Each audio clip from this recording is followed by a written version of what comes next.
Know ye not that ye are gods? Better get some popcorn ready. This one's going to be pretty long. What we're going to be talking about today is something that will be very important in the next few lessons. The topic is male and female energy.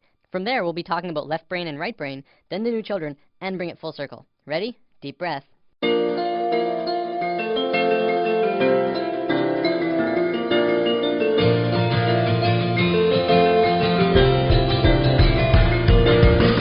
A few weeks ago, we touched upon chakras and how they're at the source of what's affecting your internal systems. What we didn't talk about was the energy flowing within them.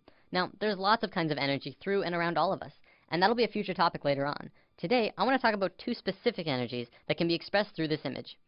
The energy that flows here is male and female energy. Male energy is focused, and female energy is creative and random. Neither of them is greater nor weaker than the other, and both can be extremely powerful when fully manifested. Female energy is the land of unbridled possibilities, creative potential, and affecting the universe from within. Focused male energy takes direct roads from point A to point B. This energy can be as strong as a tank, accomplishing tasks and going where it needs to go with precision and without distraction. The important thing to know about this energy is in how they move. I'm going to use some super basic sacred geometry to demonstrate this. This is the Fibonacci spiral. We're going to be talking a lot more about it when we dive into the topic. For now, all you have to know is that it starts at 1 and flows outward forever in a very specific way, and is present in all life everywhere. As male energy flows through the spiral, it goes from base point to point, from here to here, to here to here. It doesn't curve, it just goes straight where it needs to be. Female energy, however, would flow in the actual spiral. It would go around, going in and around outside all of the lines, but still getting to the same or similar results. This is the graphic representation of how it flows, but it also acts in the same way. From this understanding, you can see how we use these energies in our lives. It's the difference between driving straight to work and being on schedule all the time, and taking the scenic route because it's a more pleasant ride, even if it means being late. It's baking a cake strictly by what it says in the cookbook, and putting it together with what just feels right. It's getting that promotion for working the hardest, and getting that promotion for coming up with the best ideas. Here's a relatable example. It's the difference between Inception and Sucker Punch. Both about dreams, but one of them being the masculine story of professional men just doing their no-nonsense work, trying to get the job done, and the other being the feminine story that was creative and random and, according to many, didn't make much sense. Both male and female energy, like the chakras, have their own traits. Male energy is linear, analytical, strategic, and practical. However, when male energy is constricted, it is very blundering and confrontational, and what tends to occur is not seeing all sides of a situation, or not being open to any other possibility other than the one being pursued. You can see a lot of that in today's society. Most commonly, we call it being closed-minded. Female energy, on the other hand, moves in curves. It does not stay inside the lines. It is creativity and movement and expression and emotion. It can do anything and go anywhere, but it has trouble sticking to schedule. If constricted, it can get out of its flow, running rampant between emotions and mood swings and ideas. The creativity could get jumbled and come out as an out-of-control mess. We don't have this widespread issue in today's society, and it has a lot to do with our brain hemispheres. We're going to look at that in a moment. One big difference between the two is that male energy looks at parts and female energy looks at wholes. Before I go on, I want to make this clear. Male and female energy has very little to do with sexual orientation. Like, it's in the mix, but it's not a fundamental part of the energy itself. For example, if you look at the shape of male and female bodies, men have straighter bodies, women have curvier bodies. We'll probably come back to this in a lesson down the road. Okay, brain hemispheres. We have two of them, and if you remember what you learned in grade 10 biology, this will be familiar. The left brain is the male energy side of the brain. It is orderly, statistical, logical, and mathematical. It sees things in straight lines, rational and practical. The right brain is the female energy side of the brain. It is our creative side, a free spirit. It is passion and experience of taste and feeling, movement and art.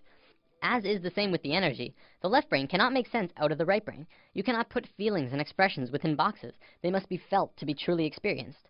The right brain, too, cannot make sense about how the left brain understands things. Okay, so as a species, we are primarily left-brained. Well, incredibly left-brained. This basically means that, as a species, we essentially have a male energy imbalance. There is way too much of it. It is dominant and is constricting on the female side of the brain. Now, don't get me wrong, this isn't a bad thing. In fact, it's kind of a blessing in disguise, but we have to talk about some other things first. So, there's nothing wrong with our female energy. We're just not really using it to potential. Our male energy is really messed up, and that's why we're where we are right now. By where we are, I mean the economical, political, financial, religious, nuclear, dolphin and bee-killing global war crisis. After lesson 1, I touched upon how right now the world is a mess in a myriad of areas. A few people commented saying, well, study the financial crisis, and study the nuclear crisis, and study the political crisis. They're all completely separate issues. And this is how the male energy looks at parts. We're realizing now that it's constricting on our point of view.